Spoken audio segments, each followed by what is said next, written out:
गुरवे नमः। श्री चैतन्य मनोभीष्टं स्थापितं जन भूतले स्वयं रूपं कदा मह्यं तदातीतं सपदान्तिकम्। ओं नमो विष्णुपदाय कृष्ण पृष्ठाय भूतले श्रीमते भक्ति वेदांतो स्वामी निति नामिने। नमस्ते सरस्वती देवी गौरवाणी प्रचारिणे निर्विशेष शून्यवादी पश्चात देश तारिणे। हे कृष्ण करुणा सिंधु दीनो बंधु जगतपते गोपीश गोपिय कांतो राधाकांत नमस्तुते तप्त कांचन गौरांगी राधे वृंदावनेश्वरी वृषभानुसुते देवी प्रणमामि हरिप्रिये। श्री कृष्ण चैतन्य प्रभु नित्यानंद श्री अद्वैत गदाधर श्रीवासादि गौर भक्त वृंद। हरे कृष्णा कृष्णा कृष्णा हरे हरे, हरे राम राम राम हरे हरे। हरे कृष्णा। मेरे आवाज सबको सुनाई दे रहा है क्या? यस प्रभु, यस प्रभु जी। ओके। तो लास्ट वीक तक 6.42 तक हम लोग चर्चा किए थे। वो क्लास में था जो श्लोका था, अथवा जोगिना में कूले भवती धीमतम एतद्भि दुर्लभ तरम लोके जन्म जदि दृष्टम। मतलब अगर कोई भक्ति करने के बाद भी किसी भी कारण फॉल डाउन हो जाता है, फिर भी उसको नेक्स्ट बार में कोई दूसरे अच्छे घर में जन्म लेते हैं जहाँ पे वो अपना जो भक्ति छूट गए थे उसको कंप्लीट कर पाए। तो उसका अगला श्लोक जो है उसको ही कैरी फॉरवर्ड करते हैं, उसको हम आज चर्चा करेंगे। इसमें है तत्र तम बुद्धि संयुगम लभते पौर्वदेहिकम चतते च ततो भूयो संसिद्ध कुरु नंदना। इसका मतलब होता है, मैं इंग्लिश में पढ़ता हूँ, किसी का अगर आवाज आ रहा है तो कृपया म्यूट कर ले।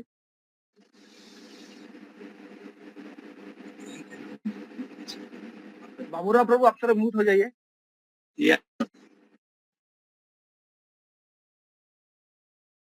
तो इसका ट्रांसलेशन मैं इंग्लिश में पढ़ता हूँ, जिसके पास हिंदी में भगवद गीता है वो हिंदी में देख सकते हैं।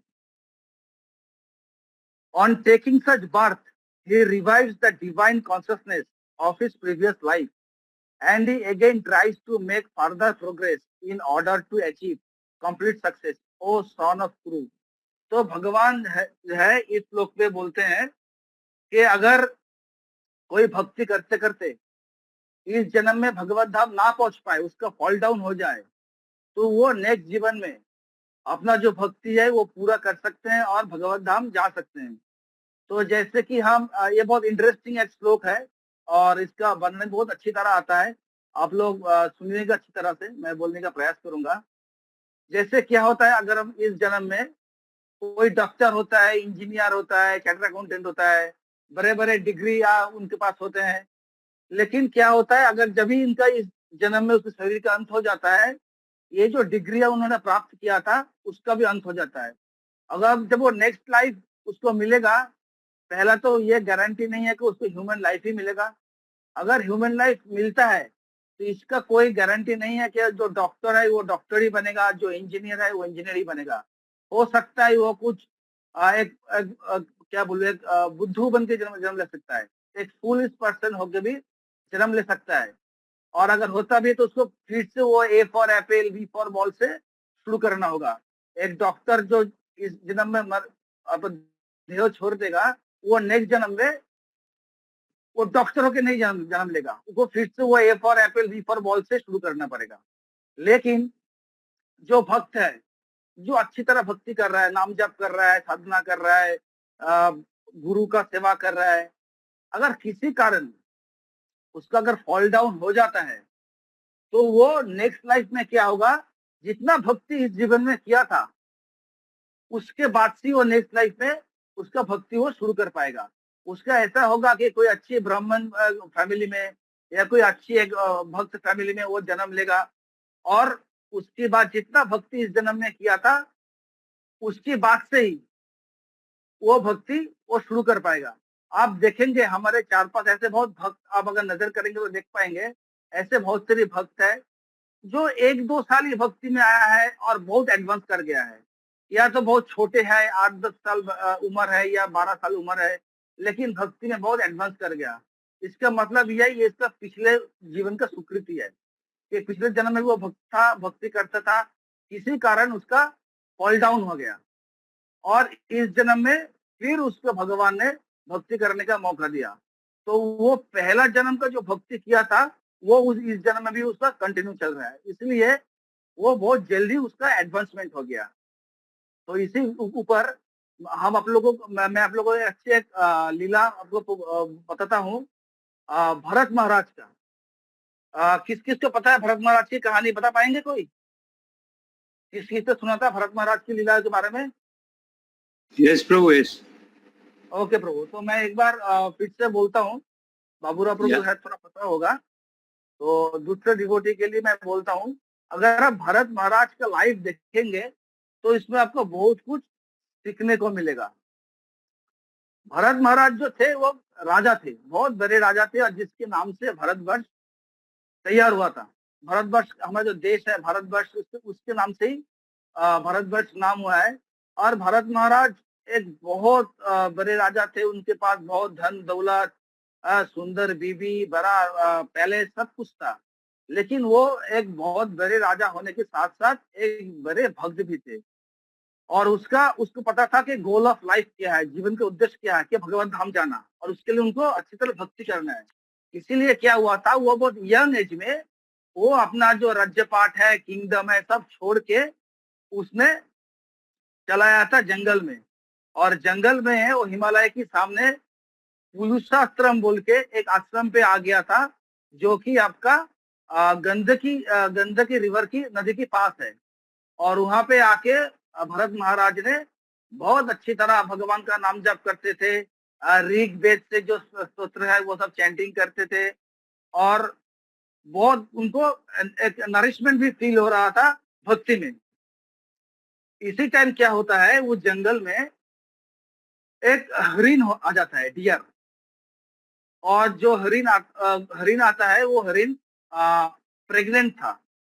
और वो हरिण जंगल में जो नदी बहता है, नदी के सामने आया था पानी पीने के लिए। तब जब वो हरिण पानी पी रहा था, तब नजदीकी कोई जंगल में एक लायन जो सिंह है, वो बहुत जोर से लरवार करके उठता था, हलूम बोल के। तो ये जो डियर जो पानी पीने आया था, वो डर जाता है। डर के मारे वो नदी को छलांग मारने की कोशिश करते हैं और इसी कोशिश में उनका मिसकैरेज हो जाता है। उसका जो जो प्रेग्नेंट ऊंभ में जो बेबी डियर था, वो वहीं पे गिर जाता है। और वो मदर डियर भी वो नदी में गिर जाता है, उसको बहुत दर्द होता है। वो दर्द को लेके कहीं नजदीकी किसी आपका गुहा में चला जाता है और उसका देह छोड़ देता है, उसका मृत्यु हो जाता है वो मदर डियर का।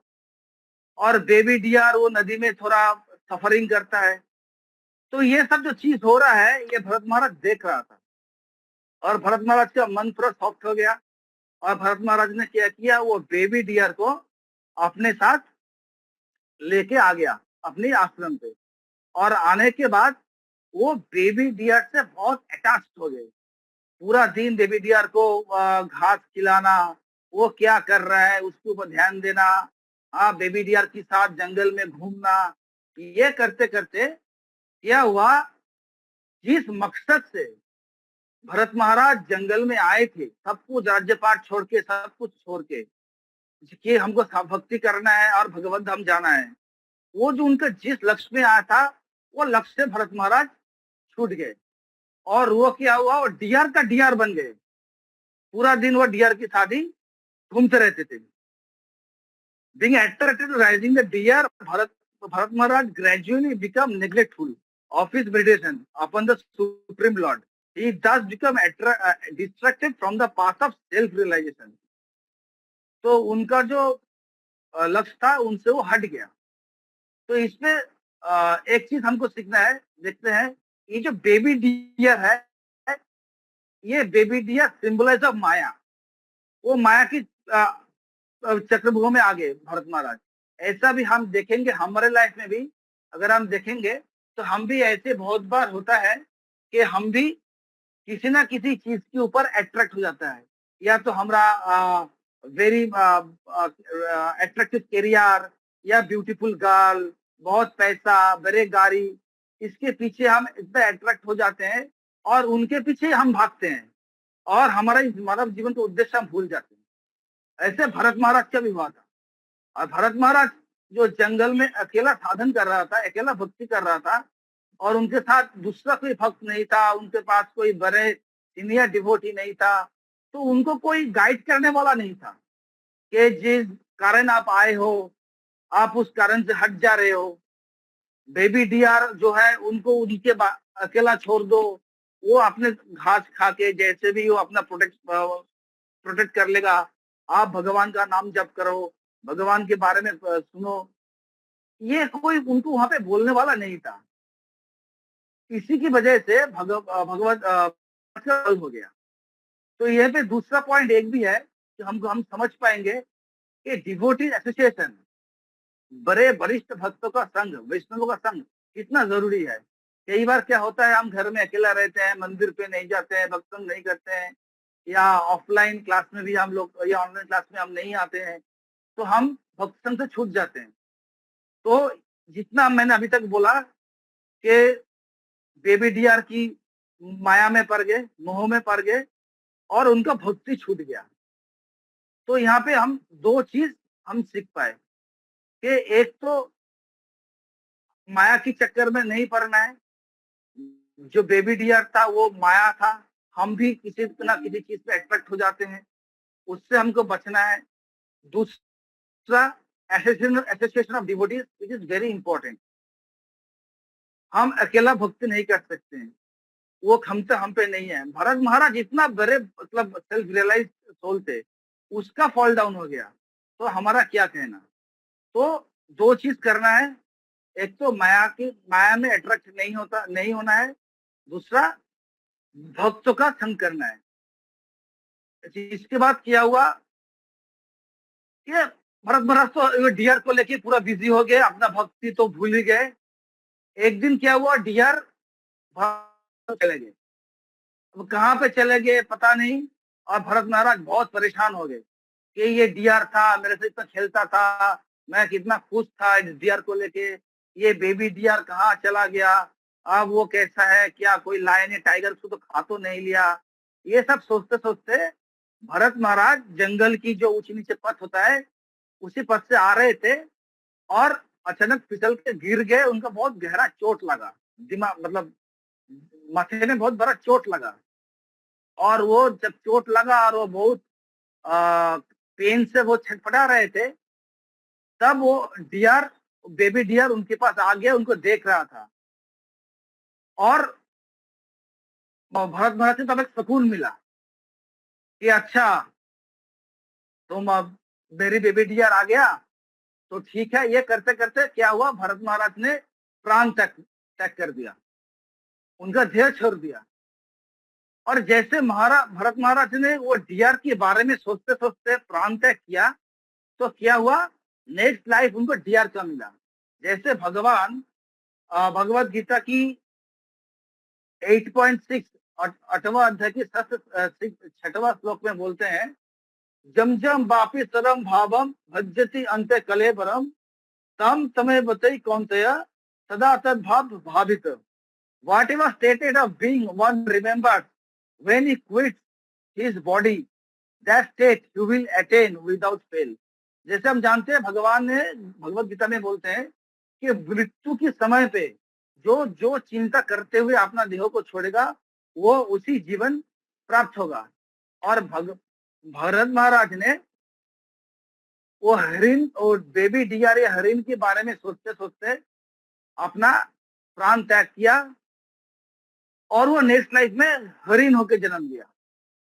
अब हरिण होके जन्म लिया, लेकिन उसको पिछले जन्म के बारे में सब कुछ पता था, क्योंकि वो बड़े भक्त था भरत महाराज। हम अगर प्राण त्याग करेंगे तो हमको नहीं मिलेगा कि हमको पता नहीं है कि हम प्रीवियस लाइफ में क्या थे क्या नहीं करते थे, वो हमको पता नहीं रहता है। लेकिन भरत महाराज एक बार बहुत शुद्ध भक्त था, उच्च कटी के भक्त था, तो उसको पता था कि वो क्या थे प्रीवियस लाइफ में, कि वो एक राजा थे, भक्ति करने के लिए सब कुछ छोड़ के जंगल पे आ गए थे और कैसे उसका फॉल डाउन हो गया। वो बेबी डियर को पता था वो प्रीवियस लाइफ पे क्या थे। इसीलिए बेबी डियर क्या किया था, वो पुरुषाश्रम में फिर से लौट गया और वहीं पे वो रहता था और उसका पास कोई मटेरियल, कोई भी अट्रैक्शन से वो खुद को अवॉइड करता था और वो सूखा सूखा घास खा के किसी भी तरह अपना जीवन अतिबाहित करता था।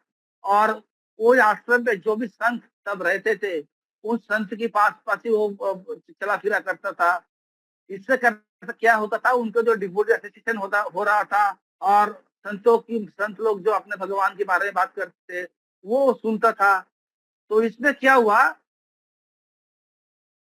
जब वो डियर हरिण जब मर गए, तब उसको फिर से उसको मनुष्य जन्म मिला और इस बार उसने जन्म लिया जरा भरत के रूप में।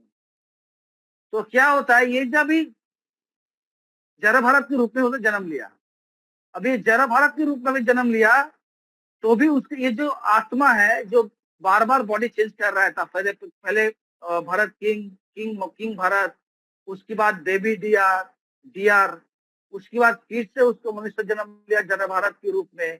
तो उसमें क्या होता था, एक चीज उसमें कॉमन था कि उसको ये पता था कि वह एक भक्त था।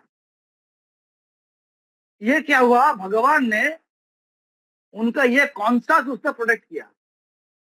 बेबी जब वो डियर बनकर जन्म भी लिए थे तो उसको एनिमल कॉन्शियसनेस नहीं मिला, भगवान उसको एक भक्त की कॉन्शियसनेस दिया था, एनिमल कॉन्शियसनेस में नहीं आया।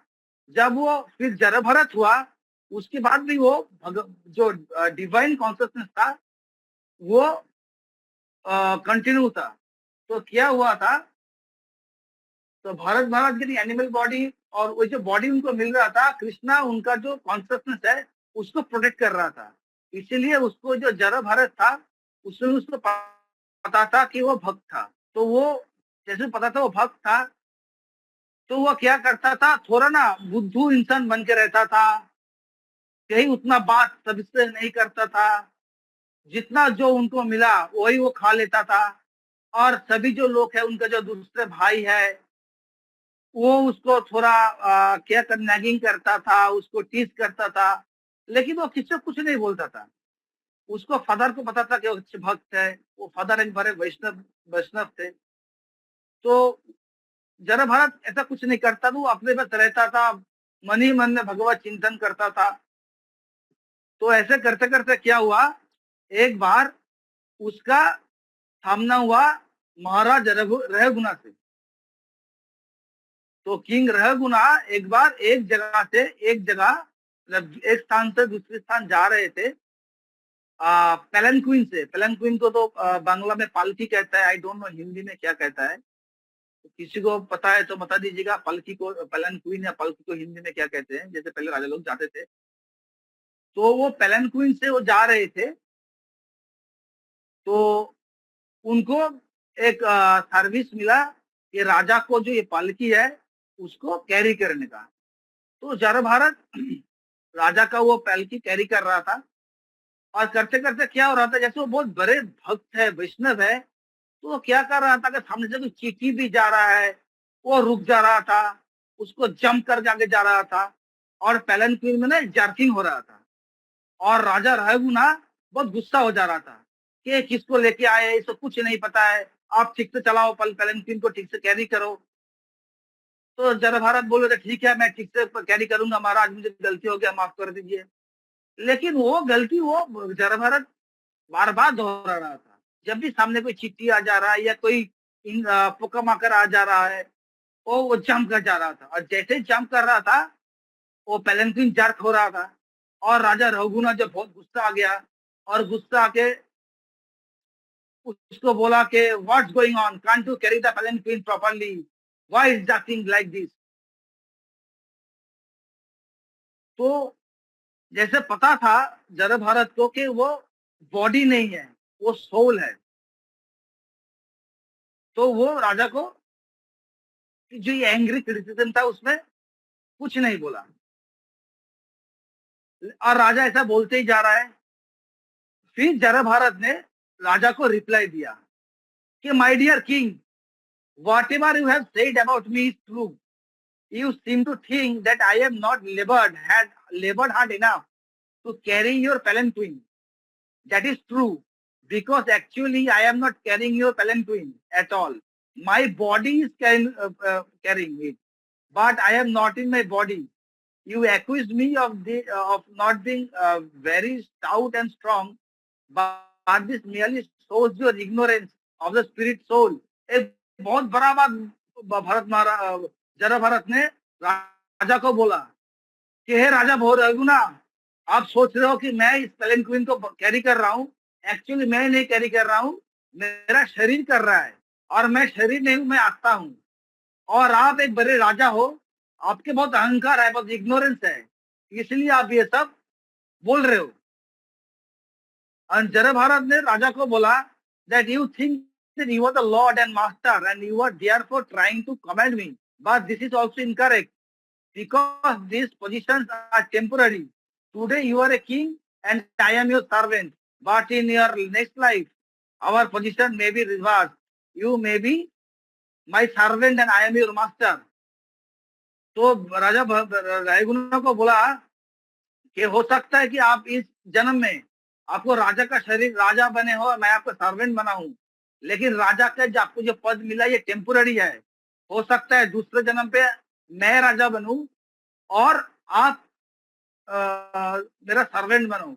ये जो सब कुछ है ये सब टेम्पोररी है। एक्चुअली कौन नौकर है, कौन मालिक है? एक्चुअल मालिक है भगवान कृष्णा और हम सब उनका नौकर है। Actual master is lord Krishna are and all we are और सर्वेंट। जैसे चैतन्य महाप्रभु भी बोलते हैं कि हम लोग का स्वरूप होता है भगवान का नित्यदास, भगवान ही राजा है और हम उनका सब इटर्नल सर्वेंट है। जब ये बात बोला राजा रायगुना को जरा भारत ने, तब राजा रायगुना ने समझ पाया कि ये कोई साधारण व्यक्ति नहीं है, ये बहुत इलेवेटेड सोल है, बहुत एडवांस डिवोटी है। तब राजा ने उतर आया पालकी से और आके बोला कि हे भक्त, आप कौन है? आपका असली परिचय हमें बताइए। आप तो ये साधारण मनुष्य नहीं है, इतने बड़ा आपका आध्यात्मिक नॉलेज आपको कैसे आया? तो तब जरा भारत ने आपका जो पास्ट लाइफ था उनको बताया कि कैसे वो महाराज थे, एक बड़े राजा थे, सब छोड़ छाड़ के उसने जंगल पे आ गए थे साधना करने के लिए, और उधर से उनका फॉल डाउन हो गया, उसका फिर उसका डियर का हरिण का उनका बॉडी मिला, और उसके बाद कैसे उसका अभी जरा भारत का बॉडी मिला है। तो ये सब उसने बताया।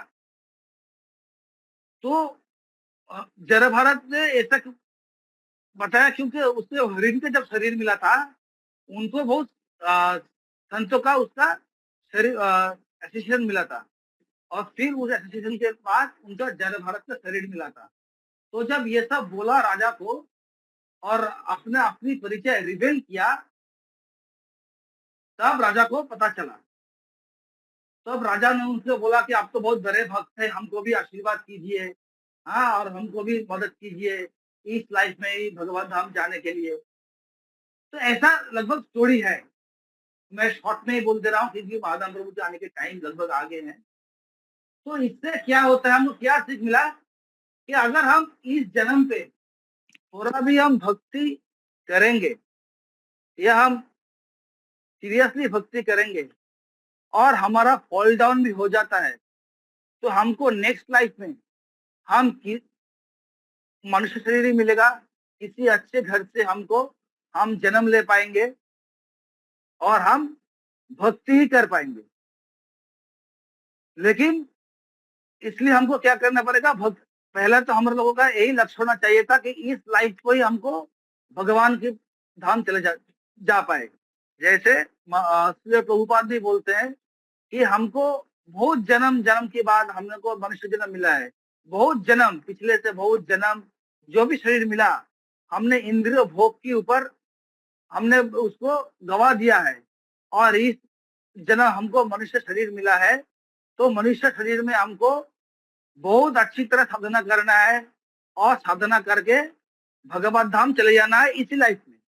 लेकिन कभी कभी बहुत सारे भक्त जो है उसका ये टेंशन रहता है, वो सवाल पूछते हैं कि अगर इस जन्म में हम भगवत धाम नहीं जा पाए तो क्या होगा। तो अगर आप नहीं भी जा पाते हो, पहला तो हमको यही ट्राई करना है कि इस जन्म पे ही हम भगवत धाम चले जाए। अगर हम नहीं भी जा पाए इस जन्म पे भगवत धाम, तो नेक्स्ट लाइफ में भी हमको ह्यूमन बॉडी मिलेगा, किसी अच्छे भक्त के घर में जन्म मिलेगा या बहुत बड़े ब्राह्मण के घर में जन्म मिलेगा, और हमको भक्ति करने का दोबारा से अवसर मिलेगा, चांस मिलेगा, और फिर भी हम भक्ति कर पाएंगे। जहां पर मैं जैसे पहले बोला था, अगर कोई बहुत बड़ा डॉक्टर मर जाता है, बहुत बड़ा चार्टर्ड अकाउंटेंट मर जाता है, हाँ, बहुत बड़ा नेता मंत्री मर जाता है, उसका वो कोई गारंटी नहीं है कि दूसरे लाइफ में भी वो उतना बड़ा कोई नेता मंत्री या डॉक्टर बन के जन्मेगा। लेकिन भगवान ही हम लोगों को गारंटी दे रहा है भगवत गीता में कि अगर आप भक्ति करते करते आप पूरा भक्ति कंप्लीट नहीं भी कर पाते हो और आपका ये शरीर आप त्याग देते हो, कोई बात नहीं है, दूसरा जन्म आपको फिर मैं आपको मनुष्य देह दूंगा, किसी अच्छे घर पे आप जन्म ले पाओगे और वहां पे आप भक्ति कर पाओगे अच्छी तरह से, और भक्ति करके आप भगवत धाम आ पाओगे। तो ये किंग भारत का, राजा भारत का ये स्टोरी है, यही दिखाता है कि राजा भारत बहुत भक्त थे, भक्ति करने के लिए छोड़ के आज जंगल में आ गए थे, लेकिन एक हरिण की माया में आके उसका फॉल डाउन हो जाता है, फिर उसका हरिण का बॉडी मिलता है, और जब हरिण का बॉडी मिलता है उसको समझ में आता है कि उनका फॉल डाउन हो गया है, लेकिन वो दूसरे हरिण की तरह वो बिहेव नहीं कर रहा था। वो उसी आश्रम पे चला गया था जिस आश्रम में वो पहले जन्म में रहा करता था, और संतों के लोगों के आसपास घूमता था, सूखा सूखा घास जो भी मिलता था वो उसको ही खा लेता था। इसीलिए क्या हुआ, जैसे वो डिवोटीज एसोसिएशन उनको मिला था हरिण की शरीर में, तो फिर से वो जड़ भारत बन के एक ब्राह्मण के घर में वो जन्म लिया था, और उसी जन्म में उसको पता था कि गोल ऑफ लाइफ क्या है। तो वो जन्म पे उसने भक्ति किया, रह जो राजा रघुना है उनको भी समझाया कि भक्ति क्या होता है, और उस जन्म पे ही जड़ भारत भगवत धाम पहुंच गए। तो भक्ति कभी विफल नहीं जाता है, व्यर्थ नहीं होता है। आप जितना भी भक्ति करोगे वो आपका दूसरे जन्म पे वो आपका साथ में जाएगा। ठीक है, तो अभी हम दूसरे श्लोक की ओर बढ़ते हैं।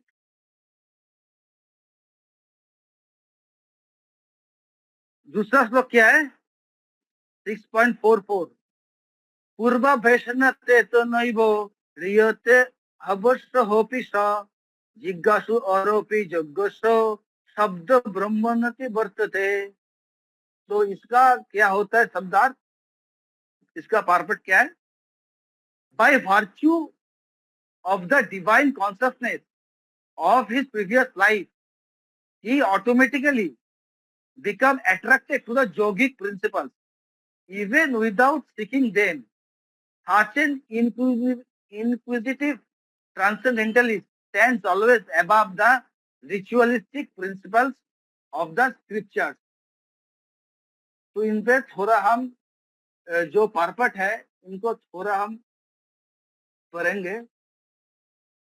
Advanced yogis are not very much attracted to the rituals of the scriptures, but they automatically become attracted to the yoga principles, which can elevate them to complete Krishna consciousness, the highest yoga perfection. In the Srimad Bhagavatam 3.33.7, such disregarded of Vedic rituals by the advanced transcendentalists is explained as follows: अहोबतो सोपो चाहतो गरियान जो जिरा गते वर्तते नाम तुभ्यम ते पुस्तस्ते जहुबो सुनुजहा ब्रह्मांड चूर्णम कृणंति जेते। O my Lord, persons who chant the holy name of your Lordship are far, far advanced in spiritual life, even if born in families of dog eaters. Such chanters have undoubtedly performed all kinds of austerities and sacrifice, bathed in all scared places, and finished all scripture studies. मतलब यहाँ पे बोला जा रहा है जो भगवान का नाम जप करता है, अगर वो किसी डॉग ईटर, मतलब कोई नीच कुल में भी अगर वो जन्म लेता है, एक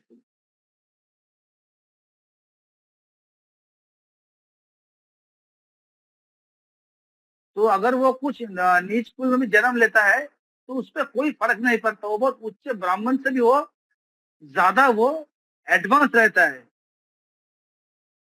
Your lordship are far far advanced in spiritual life, even if born in the families of dog eaters. Such chanters have undoubtedly performed all kinds of austerities. अगर कोई भगवान का नाम ही सिर्फ जप करता है, शायद उसका कोई शास्त्र के बारे में उतना कुछ पता नहीं है, उतना कुछ जानकारी नहीं है, सिर्फ वो नाम जप करता है, तो उसमें भी उसका बहुत बड़ा एडवांसमेंट हो जाएगा। उनको जितना भी यज्ञ होता है उनको सब फल उनको प्राप्त होगा सिर्फ नाम जप करने में। तो आप सोचिए कि नाम जप करना कितना इंपॉर्टेंट रहता है। अगर हम लोग बहुत अच्छी तरह नाम जप करते हैं तो उसमें भी हमको जो बड़े बड़े यज्ञ होता है उनका फल सब प्राप्त होगा और हम एडवांस कर पाएंगे। जैसे प्रभुपाद जी भी बोलते हैं, प्रभुपाद ने भी बोल के गए हैं कि 99% of advancement in spiritual life comes from chanting the Hari नाम। कि अगर आप हरे कृष्णा कृष्णा कृष्णा हरे हरे, हरे राम राम राम हरे हरे, इसको अगर हम चैंटिंग करेंगे एवरीडे और बहुत ही फोकस के साथ अटेंटिवली चैंटिंग करेंगे तो उस पे हम लोग का 99% एडवर्समेंट हो जाएगा। जैसे हम देखेंगे कि यहाँ पे लिखा हुआ है पावरपोर्ट में, आप थोड़ा पावरपोर्ट भी फॉलो कर सकते हैं। The famous example of this was presented by Lord Chaitanya who accepted Thakur Haridas as one of his most important disciples. Although Thakur Haridas happened to take his birth in a Muslim family, he was elevated to the post of Namacharya by Lord Chaitanya due to his rigidly attended principles of chanting 300,000 holy name of the Lord daily. Hare Krishna, Krishna Krishna, Hare Hare, Hare Ram, Ram Ram, Hare Hare. And because he chanted the holy name of the Lord constantly, it is understood that in his previous life he must have passed through all the ritualistic methods of the Vedas, known as शब्द ब्रह्मा। तो ये जो chanting जो होता है, ये जो हरिनाम होता है, हरे कृष्णा कृष्णा कृष्णा हरे हरे, हरे Ram Ram Ram Hare Hare, it is called शब्द ब्रह्मा। और इसमें एक बहुत बड़ा एग्जाम्पल है, आप सबने सुना होगा हरिदास ठाकुर के बारे में। हरिदास ठाकुर बाई बार्थ मुस्लिम था, लेकिन वो दिन में 3 लाख हरिनाम नाम जप करते थे। 3 लाख नाम हरिनाम जप करते थे। और इतना वो जप करते थे, और चैतन्य महाप्रभु की और बहुत ही घनिष्ठ पार्षद थे। चैतन्य प्रभु ने उनको नाम दिया था नामाचार्य हरिदास। ये वो एक दिन में 3 लाख नाम जप करते थे एवरीडे, और वो इतना नाम जप करते थे इसीलिए उनका इतना एडवांसमेंट हो गया था कि उनका पास्ट लाइफ में, शायद ये बोला जा रहा, प्रभुपाद बोल रहे हैं परपोर्ट में कि पास्ट लाइफ में वो वेदा का जो भी श्लोक है, जो भी रिचुअल्स है, जो भी आपका क्या बोलेंगे यज्ञ है, वो सब उसने पार कर चुका है। करके इस बार सिर्फ उनका नाम संकीर्तन करने लगे हैं। तो आप समझ पाएंगे कि नाम जप कितना इम्पोर्टेंट है। तो इसमें हमको ये सीख मिलता है कि हम सबको सुबह उठ के नाम जप करना चाहिए। कभी कभी हम ये नाम जप करने के लिए छूट जाते हैं या हम लोग को उतना इंटरेस्ट नहीं मिलता है नाम जप में, लेकिन हमें हर रोज सुबह उठ के मिनिमम 16 माला का नाम जप करना चाहिए without miss a single day. Every day सुबह उठकर 16 माला मिनिमम आपको हम लोग नाम जप अगर करेंगे तो हमको बहुत एडवांसमेंट भक्ति में आ जाएगा। तो चैंटिंग द हरि नाम इज वेरी इंपॉर्टेंट। ठीक है, तो 8:30 बज गए हैं, मैं थोड़ा 5 मिनट के लेता हूँ ब्रेक। हम देखते कि महाधाम प्रभु कहाँ पे है, फिर हम लौटते। उसमें हरिन यहाँ पे सिंबलाइज है माया का। तो हम लोग कभी कभी बहुत बड़ी नौकरी, हाँ, ब्यूटीफुल कार, ब्यूटीफुल गाड़ी पे हम लोग आ जाते हैं। क्या महाधाम प्रभु आ गए हैं, तो अभी महाधाम प्रभु ही कंटिन्यू करेंगे। So we welcome His Grace Mahadam Vrindavan Prabhu by chanting 3 times Hari Bol. Hari Bol, Hari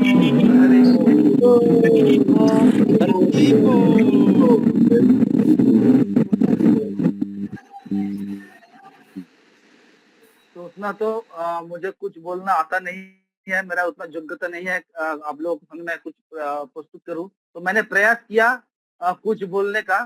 तो अभी हमारे बीच हमारे जो महाधाम प्रभु है, महाधाम प्रभु जी ने आ गए हैं।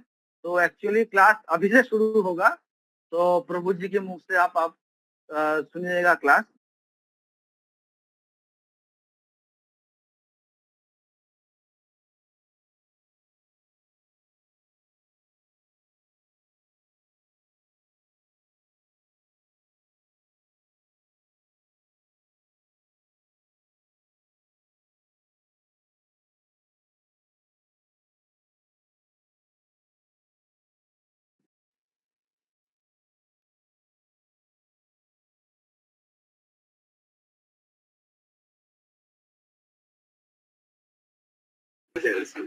अभी आधा घंटा कुछ कर लो। हरे कृष्णा। तो आप सबको स्वागत है दोबारा, दूसरा टाइम स्वागत। तो मेरे ख्याल से आप लोग 6 चैप्टर में हैं, 44 वर्ष तक हुआ है। शंभु प्रभु 44 वर्ष कवर किया है, तो मैं 45 में एक ही श्लोक कवर करूंगा मोस्टली, और फिर थोड़ा सा वैशाख महीने का महत्व बताऊंगा, और फिर 9 o'clock तक मैं भगवत गीता के ऊपर थोड़ा बोलूंगा। 9 to 9:30 हम लोग जप करेंगे। तो आज एकादशी है, तो जो लोग जप करना चाहते हैं 9 to 9:30 कुछ समय मेरे साथ जप कर सकते हैं। जिनको असुविधा है जा सकते हैं, ठीक है। तो बट 9 o'clock तक सब आप लोग रहिए।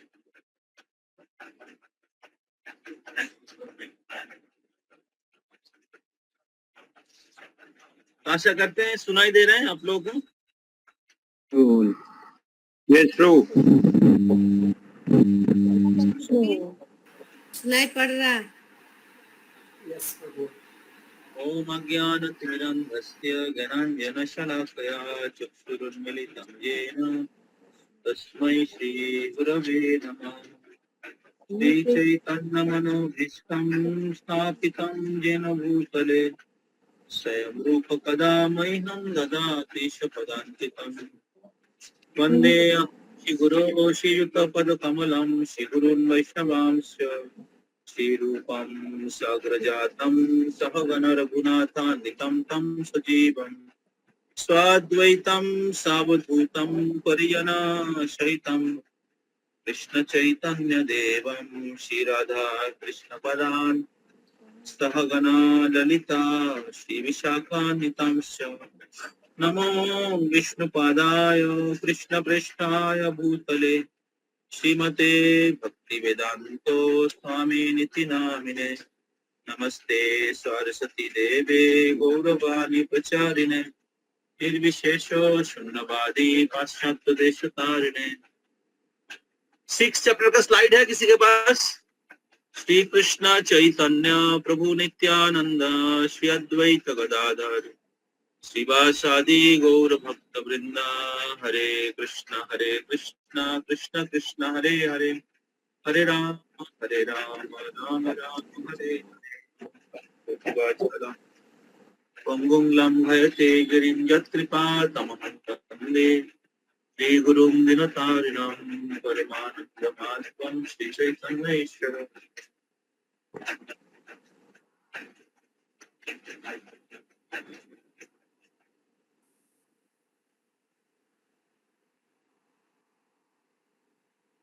तो अगर हाँ सांबो प्रभु है इधर, सांबो प्रभु 6 चैप्टर का स्लाइड है आपके पास? यस प्रभु, यस प्रभु। तो स्लाइड प्रेजेंट कर सकते हैं। ओके प्रभु। तो हम लोग 6 चैप्टर के अंतिम सेक्शन में हैं। तो हर चैप्टर में 4 सेक्शन, मेनली 4 सेक्शन रहता है। तो अंतिम सेक्शन में अर्जुन प्रश्न पूछ रहे हैं कि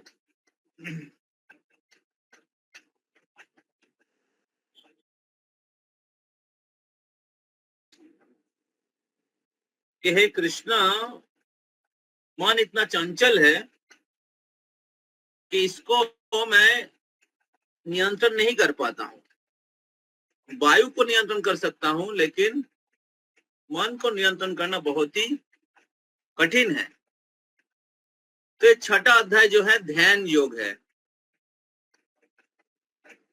तो या इसको अष्टांग योग कहा जाता है। तो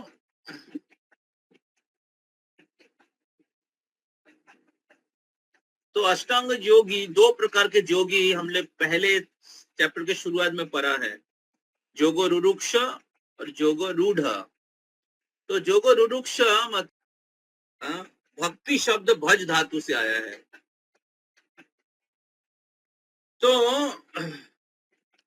तो भक्ति के भाषा में जो अनर्थ निवृत्ति स्टेज को क्रॉस कर लिया है, कम से कम निष्ठा के स्टेज में है, वो जोगारूढ़ जोगी है। आशा करते समझ में आ रहा है। तो कनिष्ठ भक्त का भक्ति जो है, हाँ, उनका भक्ति अप डाउन होता है, अप डाउन अलग अलग चीजों के द्वारा। लेकिन उत्तम योगी का लक्षण वर्णन किया गया है इसी अध्याय के 7, 8, 9 नंबर श्लोक में। इसी अध्याय के 7, 8, 9 नंबर श्लोक में उत्तम योगी के बारे में वर्णन किया गया है। तो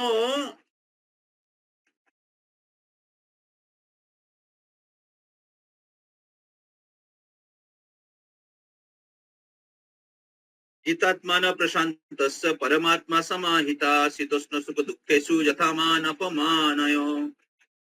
तो जो जितात्मन, जो इंद्रियों पर विजय प्राप्त किया है, जिनका चित्त जो है, मन है, स्थिर है।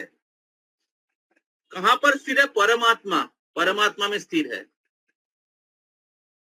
शीतोष्ण सुख दुखेषु, शीत उष्ण, सुख दुख और मान अपमान में जिनका मन स्थिर है।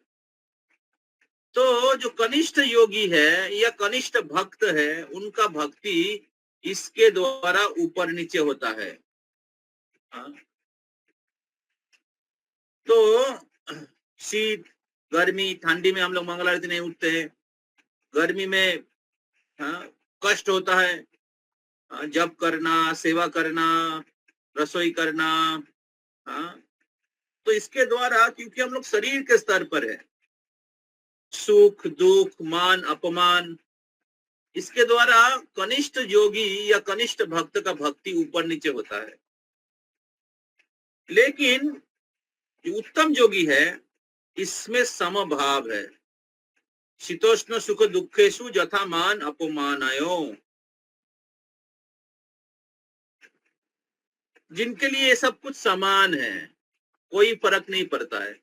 कोई मान दे या ना दे, ठंडी हो या गर्मी हो।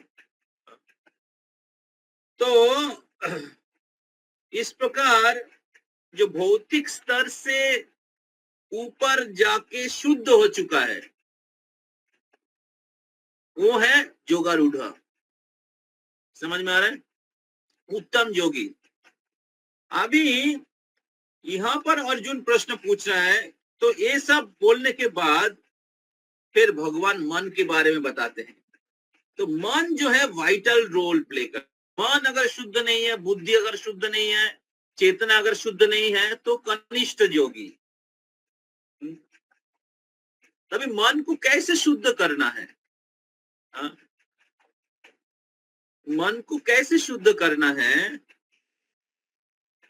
वो सबसे महत्वपूर्ण प्रश्न है, जिसके द्वारा हम लोग कनिष्ठ भक्त से उत्तम भक्त, कनिष्ठ योगी से उत्तम योगी बन सकते हैं।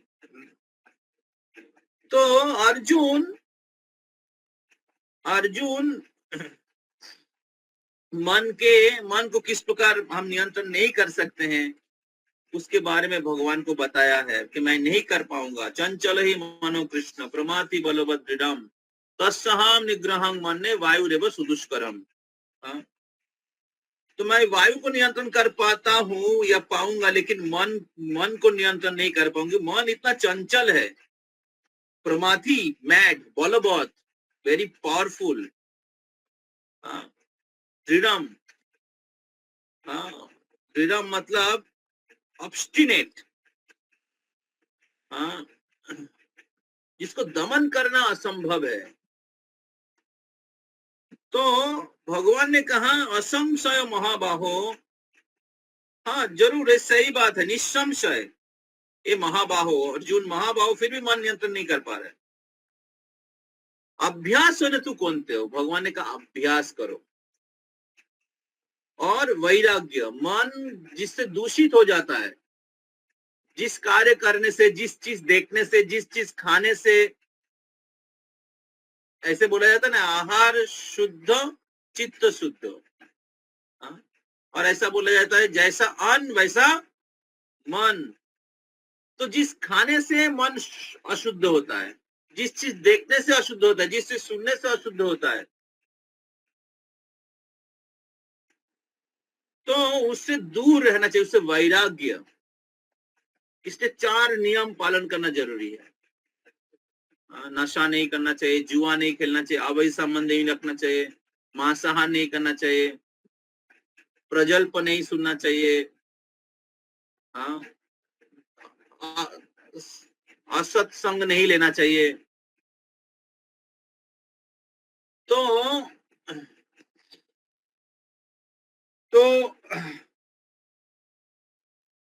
इस प्रकार 2 चीज भगवान ने बताया, अभ्यास और वैराग्य। सभी व्यक्ति को वैराग्य का प्रैक्टिस करना चाहिए, गृहस्थ हो या सन्यासी ब्रह्मचारी हो।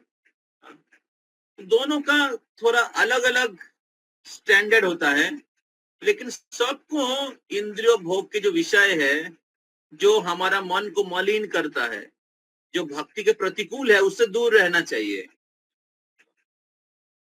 तो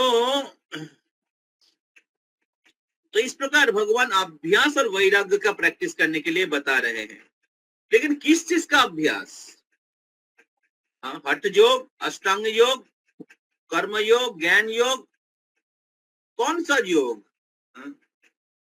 तो वो भगवान आगे जाके बताएंगे। तो अर्जुन ने अष्टांग योग की पद्धति को अर्जुन ने रिजेक्ट कर दिया।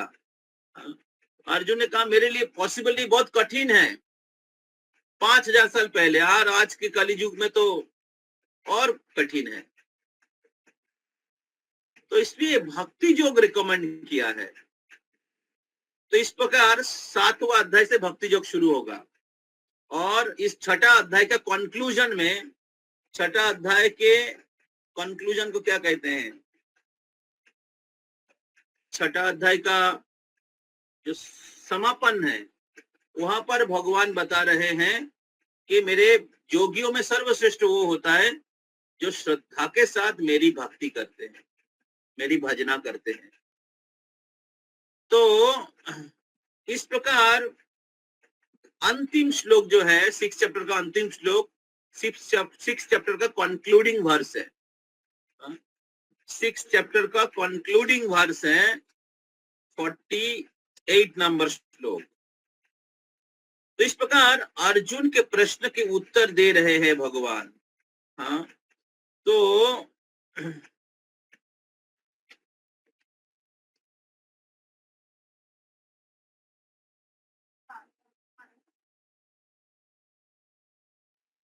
47th is the last sloka, Prabhu. हाँ 47।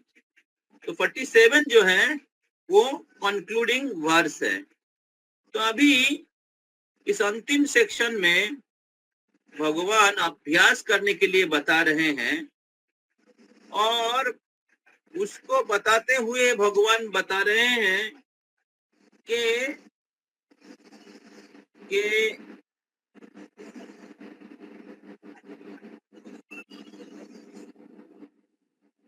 अगर योग अनुशीलन करते हुए, योग अनुशीलन जो है ये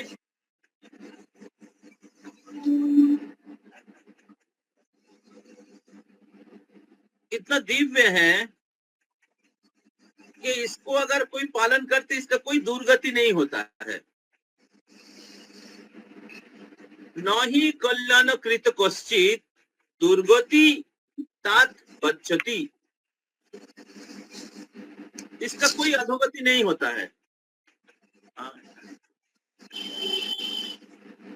तो अगर कोई सफल नहीं भी हो पाता है, जो अनुशीलन करते हुए अगर कोई भ्रष्ट हो जाता है, जो भ्रष्ट भी जाते, तो भी उनका नुकसान नहीं होता है। और फिर आगे भगवान बताते हैं, हाँ आप लोग सुन रहे थे, हाँ कि किस प्रकार योग भ्रष्ट जो योग भ्रष्ट हो जाता है उनका गति क्या होता है। तो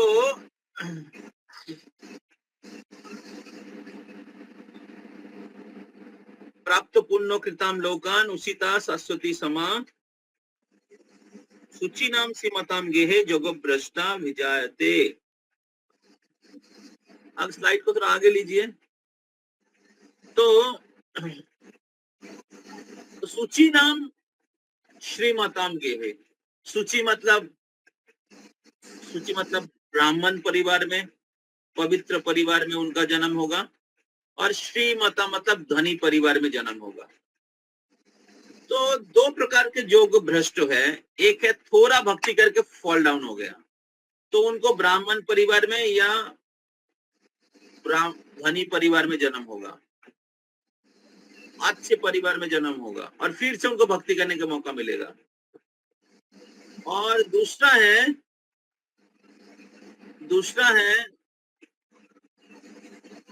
जो ज्यादा समय भक्ति करके उनका पतन हुआ है, तो उनका जन्म किसी वैष्णव परिवार में होगा, जहां पर वो कुछ ही समय में अपने जीवन को सफल बना लेंगे। कौन स्लाइड कौन चेंज कर रहे हैं? नॉट, इधर है नहीं हो।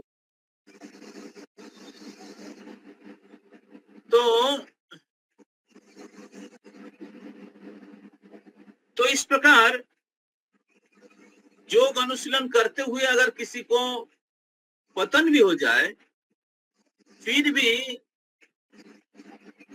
उनको दोबारा मौका मिलता है भक्ति करने का, और फिर वो अपने आप को शुद्ध कर लेते हैं, अर्थात परिपक्व हो जाता है, योगा रूढ़ अवस्था प्राप्त करते हैं।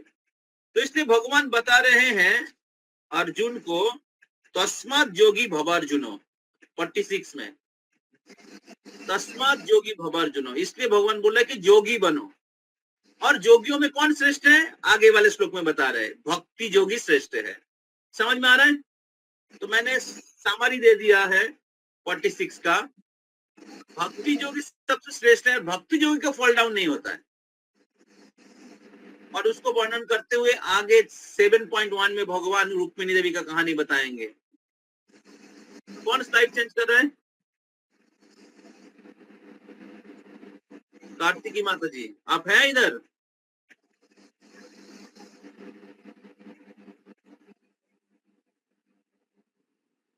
तो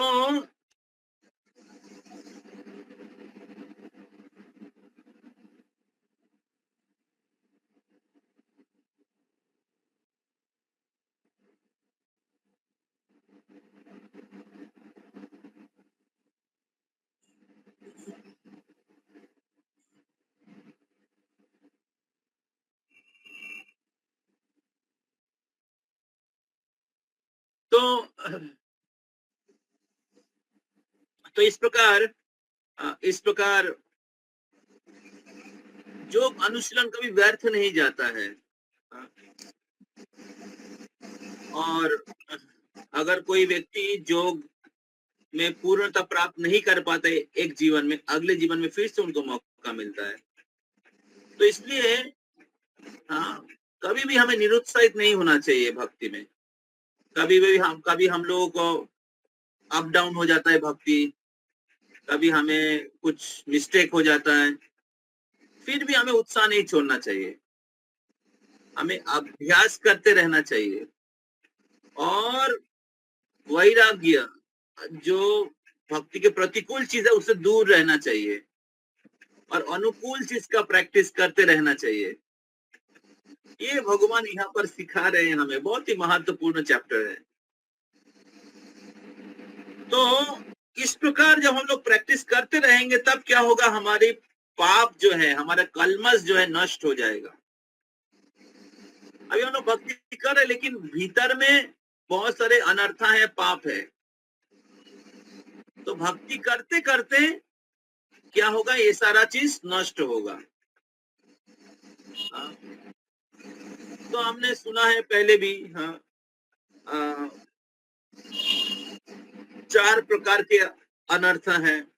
एक होता है दुष्कृत अनर्थ, दुष्कृति से आता है, पिछले जीवन के पाप से। दूसरा है सुकृत अनर्थ, पुण्य से आता है। तो पुण्य से अनर्थ उत्पन्न होता है। जैसे कोई पिछले जीवन में बहुत सारे पुण्य किया है और उसके कारण उनको धनी परिवार में जन्म हुआ है। धनी परिवार में बहुत सारे ऐश्वर्य है, भोग की सामग्रियां हैं, बहुत प्रकार के सुविधा है। तो सरल जीवन जीना, थोड़ा वैराग्य का प्रैक्टिस करना उनके लिए कठिन होगा। जरूरी नहीं कि कठिन नहीं होगा, लेकिन हो सकता है। तो इसलिए अनर्थ पुण्य से भी उत्पन्न होता है। पुण्य के कारण कोई डेमीगॉड वर्शिप के प्रति आकर्षित हो सकता है, दान के प्रति ज्यादा आकर्षित हो सकता है, भगवान के प्रति या गुरु के आदर्शों के प्रति उतना समर्पित नहीं भी हो सकता है। तो पुण्य से अनर्थ उत्पन्न होता है, पाप से अनर्थ उत्पन्न होता है। तीसरा अनर्थ जो उत्पन्न होता है भक्तुर्थ, भक्ति से भी अनर्थ उत्पन्न होता है। अरे भक्ति से कैसा अनर्थ उत्पन्न हो सकता है? भक्ति से तो अनर्थ नाश होता है। तो भक्ति से अनर्थ उत्पन्न नहीं होता है असल में, लेकिन किसी के पास अगर भक्ति होता है तो क्योंकि भक्ति भगवान को आकर्षित करते हैं, तो इसलिए जिनके पास भक्ति है उनके पास भगवान के प्रति प्रेम है और स्वाभाविक रूप से भौतिकवादी लोग या भक्त लोग उनके प्रति आकर्षित होता है। तो जब हम लोग भक्ति करते हैं तब पूजा, लाभ, प्रतिष्ठा आता है। इसको कहते भक्तिर्थ अनर्थ, सूक्ष्म अनर्थ। तो अगर कोई भक्त उसको प्राप्त करके उसके प्रति आसक्त हो जाता है तो उसका अनर्थ बन जाता है। भक्ति करेंगे तो मान सम्मान आएगा, कुछ लाभ आएगा, कोई कुछ दे देगा, भौतिक वस्तु या सम्मान आएगा या आपको फॉलोअर मिलेगा। लेकिन अगर वो व्यक्ति अगर उसमें उसको प्राप्त करके गर्व अनुभव करता है और भगवान के सेवा में नहीं लगाता है, भगवान को अर्पित नहीं करता है, तो वो अनर्थ, वो उसमें अटक जाएगा। इसको कहते हैं सेटल सेक्स, ग्रॉस सेक्स मतलब पाप कार्य होता है, ग्रॉस सेक्स। और जो लाभ पूजा प्रतिष्ठा, इसको सेटल सेक्स कहा जाता है। तो लाभ पूजा प्रतिष्ठा सुकरेरो विष्ठा, इसको सुकरेर विष्ठा के साथ तुलना किया गया है भक्ति सिद्धांत सरस्वती ठाकुर। तो इससे परे जाना पड़ता है शुद्ध होने के लिए। बाहरी रूप से शुद्ध होना पड़ता है, हृदय से शुद्ध होना पड़ता है। तो ये तीसरा कारण है अनर्थ का, अर्थात हमारे हृदय में जो कलमश है। और चौथा कारण है अपराध,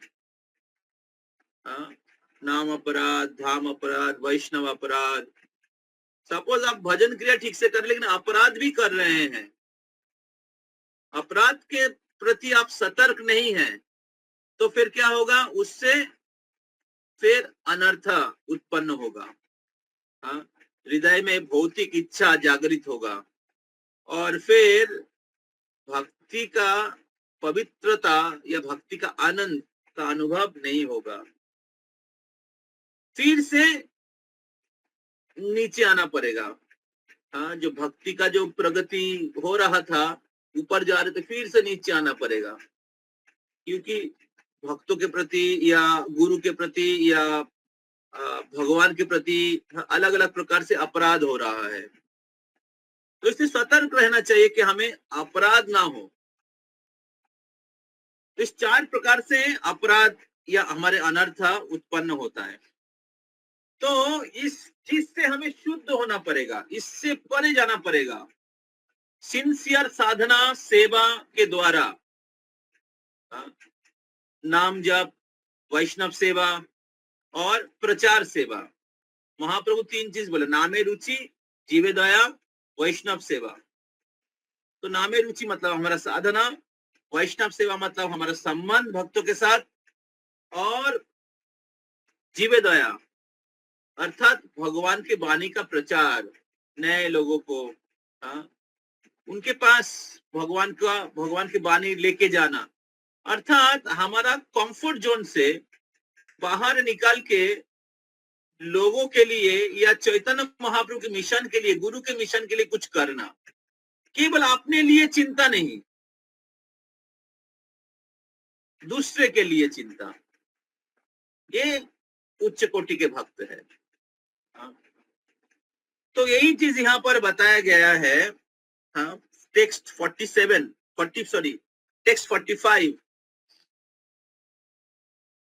तो आप लोग बोलिए, ओम नमो भगवते वासुदेवाय, ओम नमो भगवते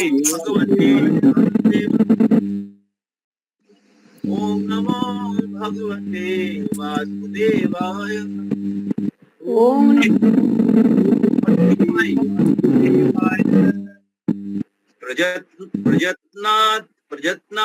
प्रयत्नाद्यत्मानस्तु एतत्मानास्तु योगी संशुद्ध किल्बिष, योगी संशुद्ध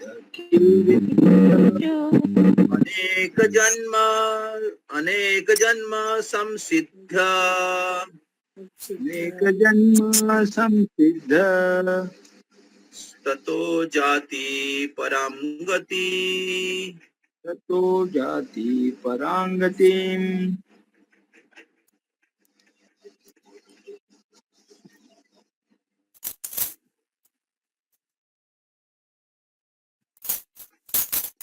तो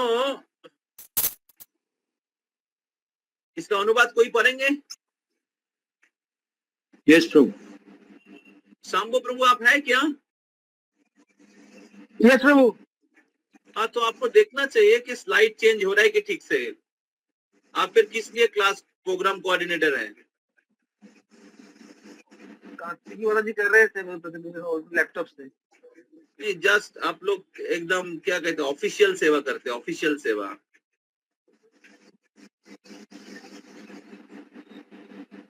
तो मैं जब श्लोक पढ़ रहा हूं तो श्लोक आना चाहिए ना।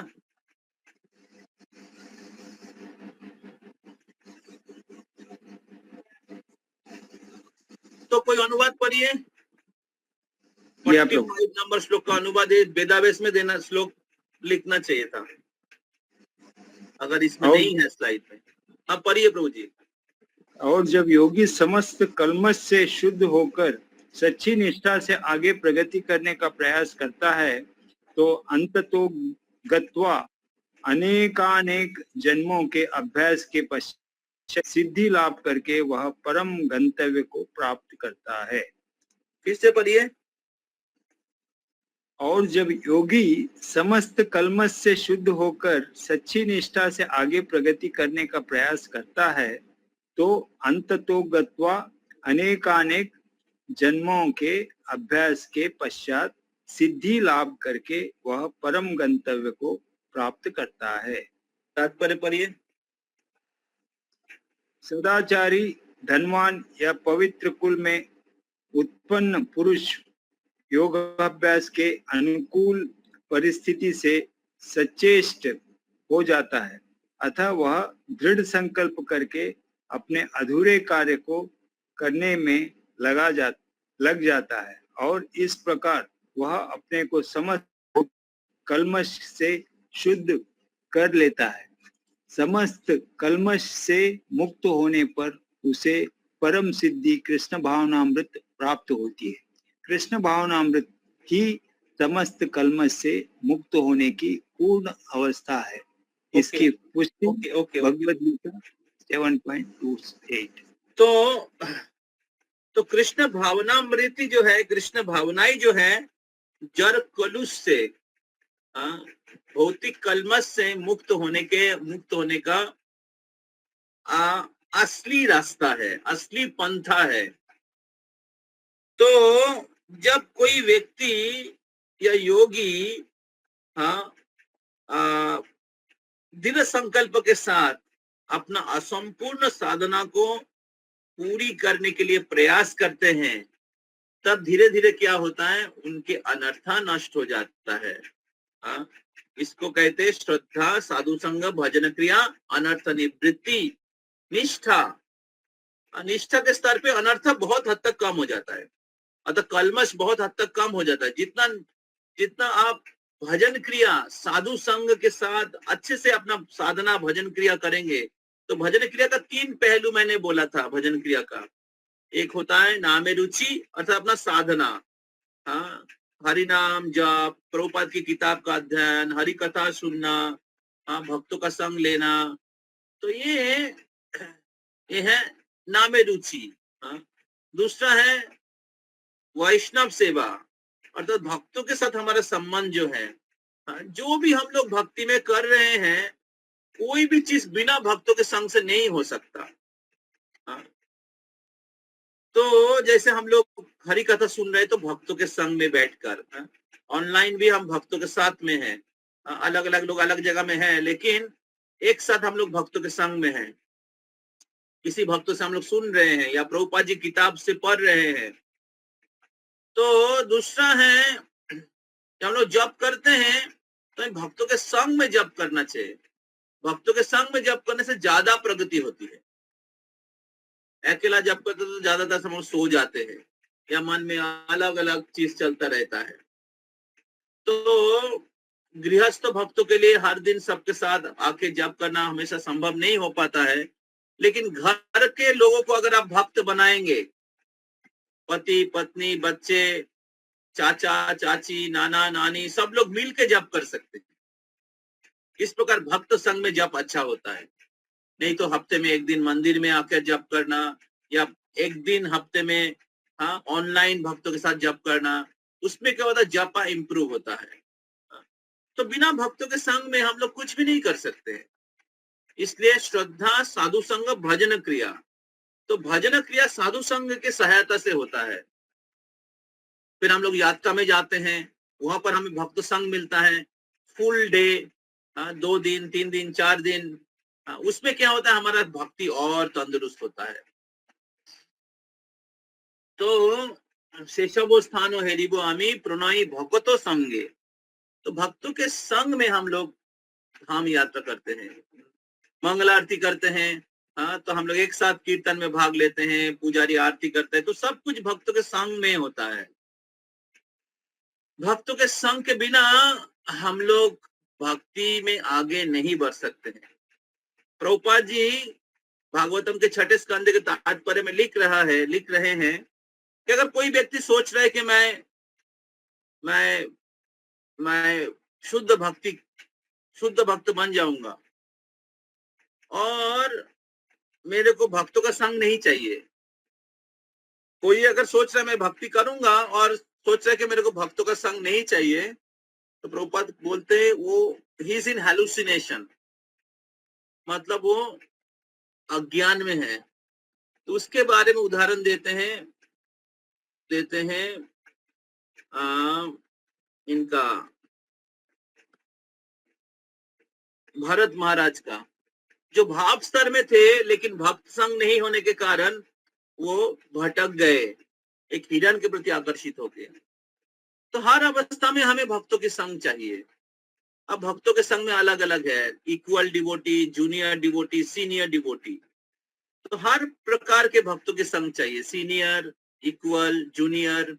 हाँ, तो इस प्रकार जब हम लोग भक्ति करते रहेंगे कि कैसे दृढ़ संकल्प के साथ, तो तब क्या होगा, हम लोग जत्न के साथ हमारा भक्ति करेंगे, हमारे भक्ति लता का ख्याल रखेंगे, तब क्या होगा, शुद्धिकरण होगा।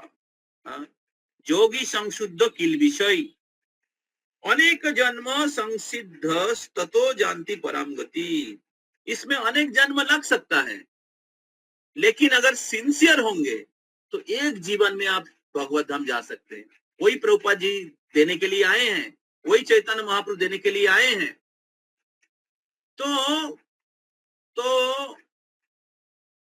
ये जो अशुद्धि या पाप, ये 4 प्रकार से उत्पन्न होता है, या अनर्थ 4 प्रकार से उत्पन्न है, जो मैंने पहले कहा आपको।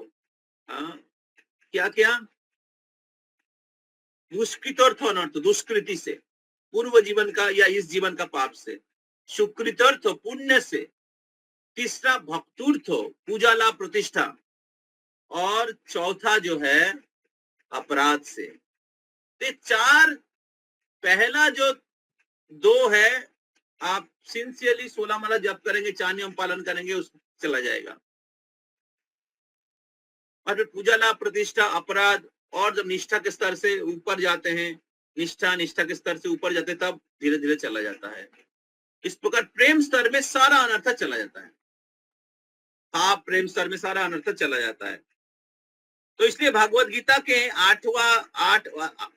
7.28 में बताया गया है, तो पतात्मा में लिख रहे हैं, जैशाम तु अंतगतं पापम जनानाम पुण्य कर्मणाम तेदंदमोह निर्मुक्ता भजन्ते माम दृढ़व्रता।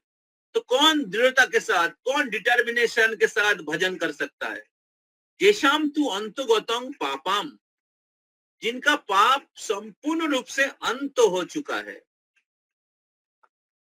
जनानाम पुण्य कर्मणाम, और जिनकी जीवन पुण्य से, अर्थात पुण्य का मीनिंग क्या है उसमें लिखा गया है। पुण्य का शब्द है पुण्य श्रवण कीर्तनम, श्रवण कीर्तन अर्थात भक्ति योग से भर गया है। भक्ति के द्वारा, श्रवण कीर्तन के द्वारा, नाम जप के द्वारा, कृष्ण कथा प्रचार के द्वारा, बुक डिस्ट्रीब्यूशन के द्वारा, भगवान के लिए अलग अलग प्रकार की सेवा करने के द्वारा भर गया है।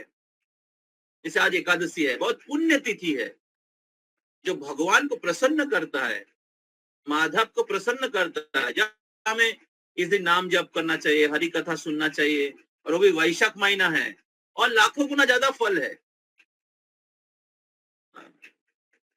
तो जब हम लोग इस समय का लाभ उठाते हैं, कार्तिक मास, वैशाख मास, या अलग अलग प्रकार के आविर्भाव तिथि, जन्माष्टमी, राधाष्टमी, आगे नरसिंह चतुर्दशी आ रहा है, इसका लाभ उठाएंगे तो क्या होगा, भक्ति में आगे बढ़ पाएंगे।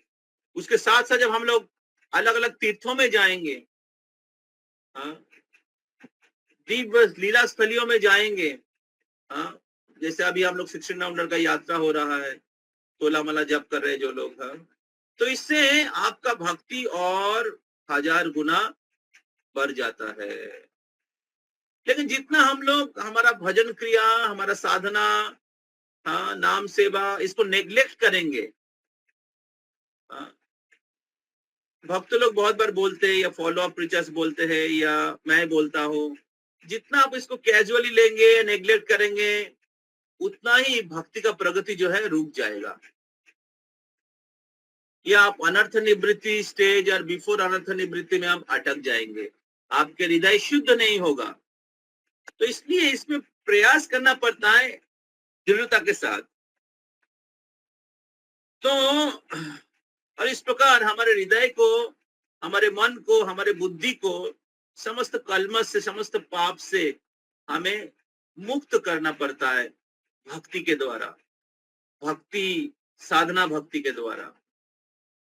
तो इसलिए हमारे आचार्य लोग गा रहे हैं, भजो भजो हो, भजो भजो हो री, मन दृढ़ करी, मुखे बोलो तार नाम रे।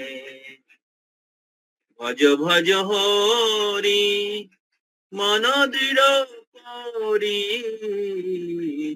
मुखे बोलो तार नाम रे। इंद्र नंदन श्री मधुसूदन, भुवन मोहन श्याम, भज भज होरी, मन दृढ़ करी, मुखे बोलो तार नाम। तो इसलिए भक्ति करना पड़ेगा मन दृढ़ करी, दृढ़ता के साथ। और जितना हम लोग श्रवण कीर्तन करेंगे, जितना हम लोग सुबह साधना करेंगे, जितना अनर्थ कम हो जाएगा, उतना भक्ति दृढ़ हो जाएगा। जितना हम लोग अच्छे भक्तों के संग में आएंगे, हाँ, बीच बीच में यात्रा में आएंगे, ये जो माधव तिथि है, एकादशी, इसका पालन करेंगे, हाँ, फिर हम लोग भगवान की आविर्भाव तिथि, हाँ, इसको पालन करेंगे, गुरु से श्रवण करेंगे, गुरु के आदेशों को पालन करेंगे, उतना दृढ़ होगा, उतना ही हमारा अनर्थ नष्ट होगा। है या पाप है, ये क्या होता है, भक्ति में आगे नहीं जाने देता है। तो इसलिए जननाम कर्मणाम निर्मुक्ता भजन्ते मां दृढ़व्रता जेषाम तो अंतगतम पापाम। जब तक पाप अंत नहीं होगा तब तक, हाँ, दृढ़ नहीं हो पाएंगे। इसलिए हमें जो गुरु आश्रय लेते हैं, गुरु से दीक्षा लेते हैं, उसके प्रति एक कमिटमेंट होता है कि मैं मिनिमम इतना माला जप करूंगा, कम से कम 16 माला, 4 नियमों को पालन करूंगा, और प्रभुपाद की किताब पढ़ूंगा, हाँ, और मेरा spiritual life, material life balance रखूंगा। हाँ, इससे क्या होगा, हम लोग भजन क्रिया में बने रहेंगे, एक स्टैंडर्ड भजन क्रिया। तो स्टैंडर्ड भजन क्रिया जब करेंगे तब क्या होगा, हमारे अनर्थ नष्ट होता रहेगा, और मृत्यु के पहले हम लोग भगवान के धाम जाने के लिए योग्य बन जाएंगे। इसलिए प्रभुपाद जी ने कहा, अगर आप कम से कम 16 माला जाप करोगे, 4 नियम पालन करोगे, इसी जीवन में भगवत धाम चले जाओगे। क्योंकि आपके जो कलमश है, हाँ, वही इधर बोला है, अनेक जन्म संसिद्धम ततो जानती परम गतिम, वो परम गति को प्राप्त करेगा। तो इसलिए प्रभुपाद जो स्टैंडर्ड दिया है चैतन्य में, वो स्टैंडर्ड दिया, वो साइंटिफिक है। श्रवण कीर्तन तो जो भक्ति जो भगवान रिकमेंड करते हैं 7वां अध्याय में, और भक्त किस प्रकार श्रेष्ठ योगी है, और भक्ति जो किस प्रकार करना चाहिए, वो भगवान 7वां अध्याय का पहला नंबर श्लोक में बताया है, तत्शृणु, सुनो। तो भक्ति शुरुआत होता है श्रवण से। तो जितना श्रवण कीर्तन करेंगे, जितना हम लोग, हाँ, भजन क्रिया करेंगे, नाम जाप, प्रभुपाद जी की किताब का अध्ययन करेंगे, उतना हम लोग भक्ति में दृढ़ हो जाएंगे। हरे कृष्णा कृष्ण कृष्ण हरे हरे, हरे राम राम राम राम जय। निताई गौर प्रमानंदे हरि हरि हरि बोल। तो ये वैशाख महीना है, आप लोग अच्छे से मनाइए। मैं टाइम नहीं है वैशाख महीने का महत्व बोलने के लिए। किसी किसी जगह में कार्तिक महीने को श्रेष्ठ कहा गया है, किसी किसी जगह में वैशाख महीने को श्रेष्ठ कहा गया है। तो दूसरे समय भक्ति करने से जो फल प्राप्त होता है वैशाख महीने में 1000 गुना ज्यादा। ये वैशाख महीना पूरा साल का शुरुआत है। सूर्य मतलब सोलर कैलेंडर के अनुसार ये साल का शुरुआत है। इस समय सूर्य मेष राशि में प्रवेश करते हैं और मेष राशि से साल का शुरुआत होता है।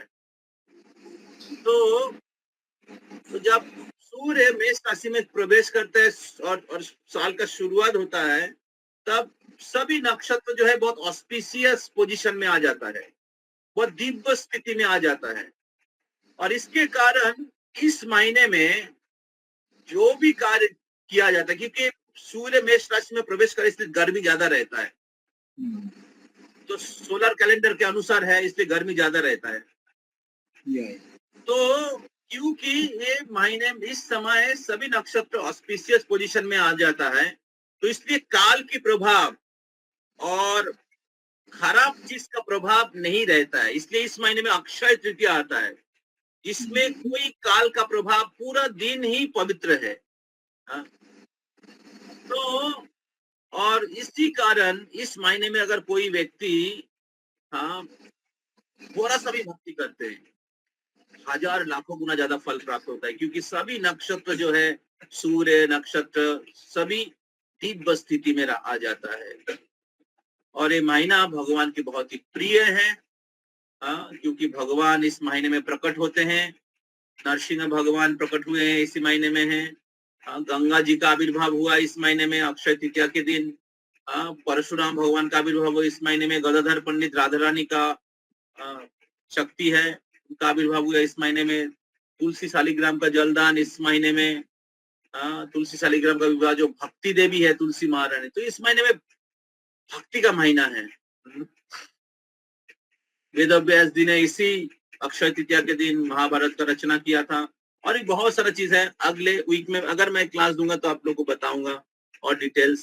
तो इस महीने का लाभ उठाइए। सभी से निवेदन है, ज्यादा माला जप करिए इस महीने में, ज्यादा प्रभुपाद जी की किताब पढ़िए, और तुलसी का ज्वालदान करिए और तुलसी परिक्रमा करिए।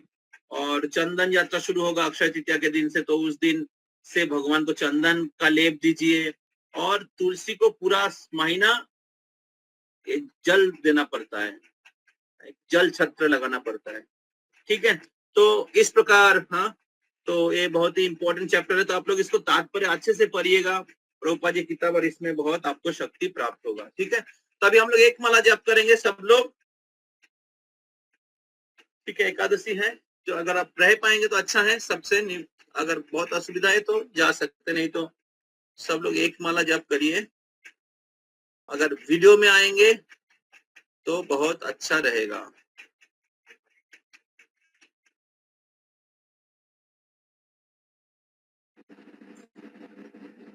जय श्री कृष्ण चैतन्य प्रभु नित्यानंद श्री अद्वैत गदाधर शिवासादि गौर कृष्ण हरे राम राम राम हरे कृष्ण कृष्ण हरे राम राम राम हरे कृष्ण चैतन्य राम राम हरे कृष्ण कृष्ण कृष्ण हरे हरे राम राम हरे कृष्ण हरे राम हरे हरे राम हरे हरे कृष्ण कृष्ण कृष्ण हरे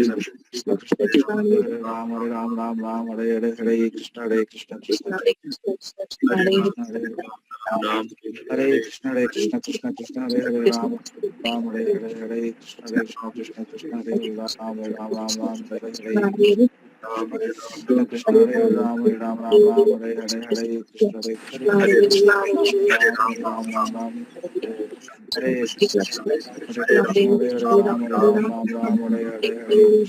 कृष्ण हरे राम हरे कृष्ण हरे राम हरे हरे कृष्ण हरे कृष्णा।